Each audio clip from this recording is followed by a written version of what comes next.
आठवां सवाल है, एक समकोण त्रिभुज ABC में, यानी कि समकोण त्रिभुज है ABC में कौन सी समकोण है। कारण AB का मध्य बिंदु M है, M मध्य बिंदु तो AM बराबर BM हो जाएगी। C को M से मिलाकर बिंदु D तक इस प्रकार बढ़ाया, देखो C को M से मिलाया और फिर D तक इस प्रकार बढ़ाया गया है कि CM बराबर DM, और D को B से मिलाया गया है, तो हमें सिद्ध करना है। सबसे पहले हम लिखेंगे सॉल्यूशन, तो दिया है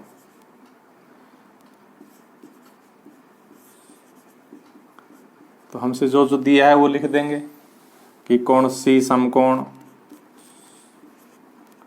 और क्या दिया है, MAB का मध्य बिंदु,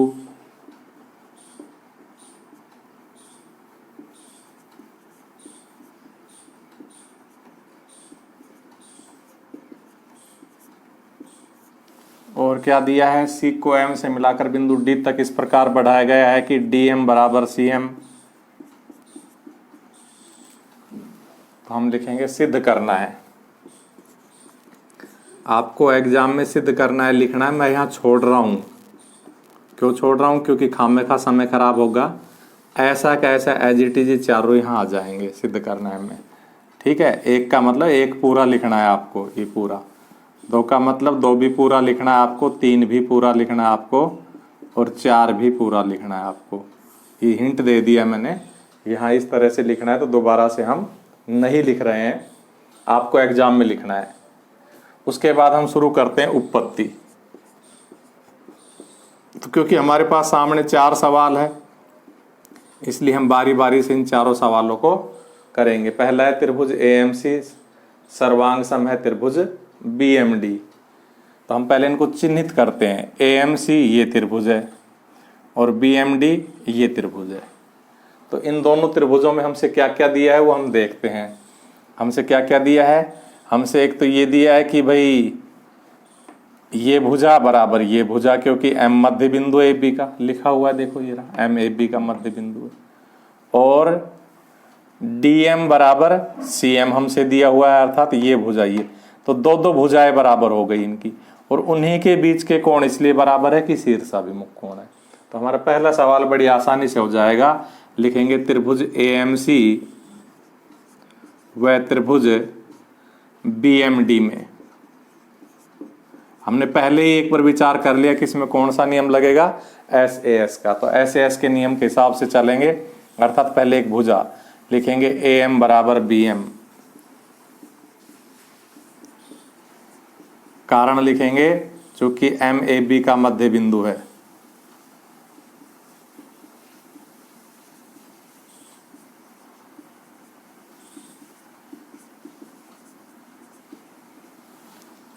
एक कारण हो गया। दूसरा फिर बीच में कोण SAS में बीच में A आता है, तो कोण AMC बराबर कोण BMD।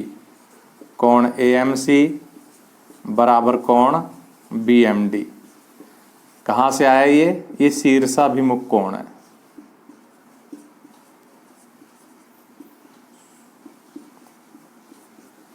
नंबर 3 पे DM बराबर CM कहाँ से आया, हमसे दिया हुआ है कि DM बराबर CM, तो CM बराबर DM। ये उल्टा करके क्यों लिखा, क्योंकि CM इस त्रिभुज की भुजा है, इसलिए इसको उल्टा करके लिखा है।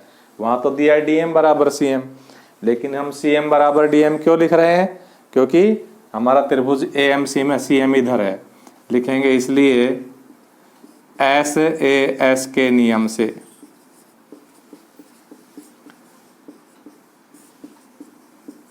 त्रिभुज AMC सर्वांग सम है त्रिभुज।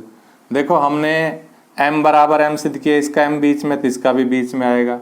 AM बराबर BM सिद्ध किया, इसका AM पहला दूसरा तो इसका BM पहला दूसरा बन जाएगा। CM बराबर DM, इसका CM दूसरा तीसरा तो इसका DM दूसरा तीसरा बन जाएगा, और हमें यही सिद्ध करना था। अब इस त्रिभुज के, इन दो त्रिभुजों के सर्वांग सम होने से कुछ रिजल्ट निकल के आएंगे, वो हमारे आगे के परिणाम सिद्ध करने के काम में आएंगे ये बाकी के। तो उन रिजल्टों को हम यहाँ लिख लेंगे, और कौन से रिजल्ट चाहिएंगे वो हम अगला सवाल शुरू करेंगे तभी पता लगेगा। तो अब देखो दिया है, सिद्ध करना है, और ये उत्पत्ति का यहां तक का हिस्सा मैं मिटा के और फिर मैं दूसरा सवाल शुरू करूंगा। तो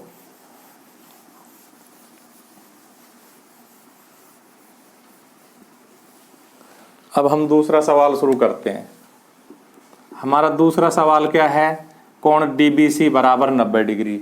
कोण डीबीसी का मतलब ये कोण हमें 90 डिग्री सिद्ध करना है।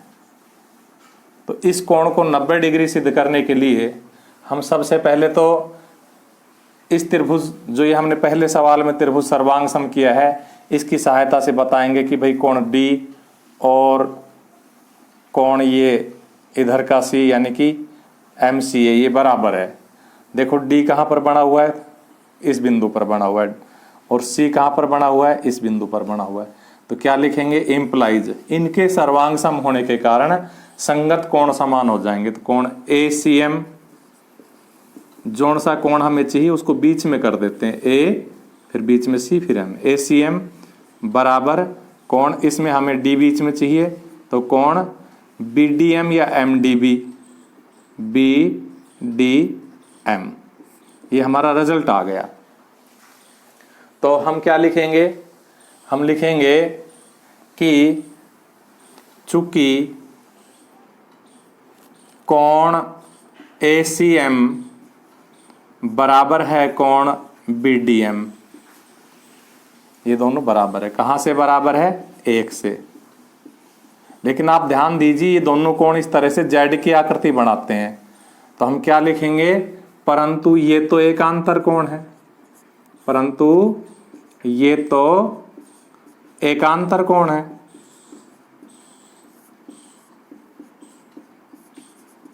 और अगर ये एकांतर कोण है तो फिर बी डी ए सी के समांतर हो जाएगी, इसलिए बी डी समांतर ए सी।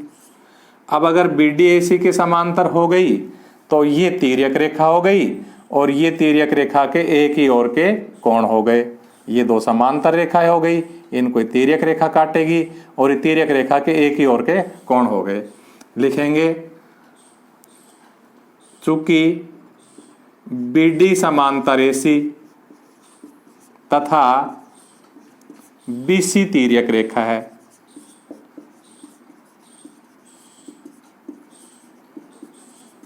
इसलिए क्या हो जाएगा? कोण डी बी सी, इसलिए कोण डी बी सी प्लस कोण ए सी बी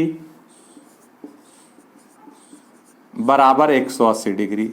क्योंकि तिर्यक रेखा के, ये तिर्यक रेखा है कि एक ही ओर के उधर की तरफ के है, अंतः कोणों का जोड़ 180 डिग्री होता है। क्या लिखेंगे? तिर्यक रेखा के एक ही ओर के अंतः कोण।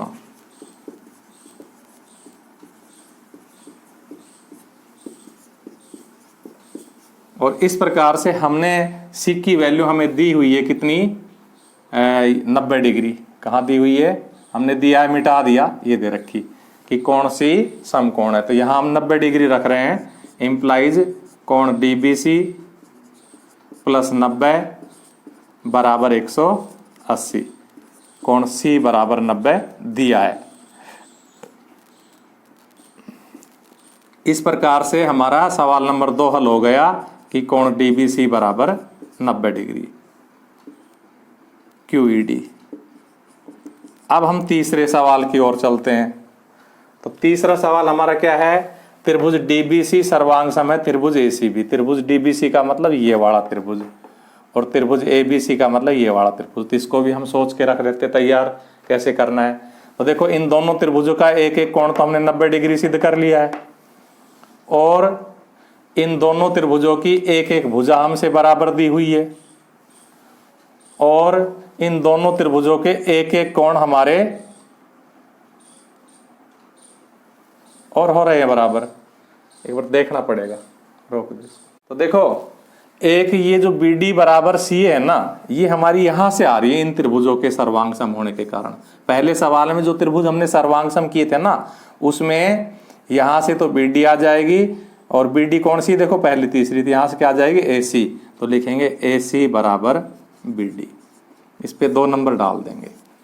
तो अब हमने ये सोच लिया है कि ये दोनों त्रिभुज डीबीसी और त्रिभुज एबीसी कैसे सर्वांग सम हो सकते हैं, कैसे हो सकते हैं। इनके एक एक तो कोण 90 डिग्री के हैं। एक बीसी भुजा है ही साझे की, जब ये कोण त्रिभुज बनता है जब भी बीसी बनती है, जब ये त्रिभुज बनता है तो भी बीसी बनती है। और ये दोनों भुजाएं हमने यहाँ बराबर कर ली। तो अब हम अपना ये हिस्सा मिटा करके और तीसरा सवाल शुरू करते हैं। और अब क्योंकि हमें इसकी जरूरत नहीं है तो हम इसका एक और दो भी एक भी मिटा सकते हैं, सिर्फ हमें दो चाहिएगा। ये दो AC बराबर BD, इसका काम में लेंगे हम। तो अब देखो शुरू करते हैं तीसरा सवाल। त्रिभुज AMC व त्रिभुज, ध्यान भंग हो गया मेरा, त्रिभुज DBC व त्रिभुज ACB में। तो देखिए ये दोनों त्रिभुज हमने पकड़े, तो सबसे पहले हम क्या लिखेंगे, हमने सोच लिया है ऐसे एस का नियम लगाना है, इसलिए हम क्या लिखेंगे, हम लिखेंगे कि BC बराबर BC उभयनिष्ठ, ऐसे एस में पहले भुजा फिर कोण। तो देखो कोण हमने ये तो 90 डिग्री अभी सिद्ध किया दूसरे सवाल में, और ये 90 डिग्री हमसे दिया, इसलिए दोनों कोण बराबर है। लिखेंगे कोण DBC बराबर कोण ACB, प्रत्येक 90 डिग्री। एक हमने हल कर रखा है और एक हमसे दिया हुआ है। और लिखेंगे AC बराबर BD, ये उल्टा लिखेंगे क्योंकि BD हमारी इस त्रिभुज में है। तो क्या लिखेंगे, BD बराबर AC, कहाँ से, 2 से लिखेंगे, इसलिए SAS के नियम से। हम चाहे तो के नहीं भी लिखे, सीधा लिख दे SAS नियम से तो भी चल जाएगा। क्या हो जाएगा, त्रिभुज DBC सर्वांग सम है त्रिभुज। तो देखो हमने बीच में B बराबर C किया है, तो इसका B बीच में है तो इसका C बीच में आएगा। फिर हमने BC बराबर BC किया, इसका BC दूसरा तीसरा है तो इसका भी BC दूसरा तीसरा बनेगा। ठीक है भाई। और अब हमारे पास क्या बचा, BD बराबर AC, BD पहला दूसरा है तो AC भी पहला दूसरा बनेगा, QED। अब हम चौथे सवाल पे आ जाते हैं। तो चौथे सवाल को करने के लिए हम यही कर देते हैं बिना मिटाए। क्वेश्चन नंबर 4, हमें सिद्ध करना है CM बराबर 1/2 AB। CM ये है, AB ये, तो हम जानते हैं कि त्रिभुज सर्वांग सम हो गए, इसलिए पूरी AB और ये पूरी आपकी CD यानी कि CD और ये AB बराबर हो जाएगी। ठीक है, तो हम क्या लिखेंगे, इम्प्लाइज DC बराबर AB। ठीक है भाई। अब हम दोनों पक्षों में 2 का भाग दे सकते हैं क्योंकि हमें सिद्ध करना है 1/2 AB। तो 1/2 DC बराबर 1/2 AB, और 1/2 DC का मतलब इस DC का आधा, और क्योंकि M मध्य बिंदु है इसलिए DC का आधा क्या हो जाएगा, CM हो जाएगा। क्या हो जाएगा, DC का आधा CM, इम्प्लाइज CM बराबर 1/2 AB। और यही सिद्ध करना था। सवाल लंबा इसलिए कि इसमें 4 पार्ट्स है, नहीं लंबा नहीं है, तो आप चारों पार्ट्स को ध्यान से करेंगे।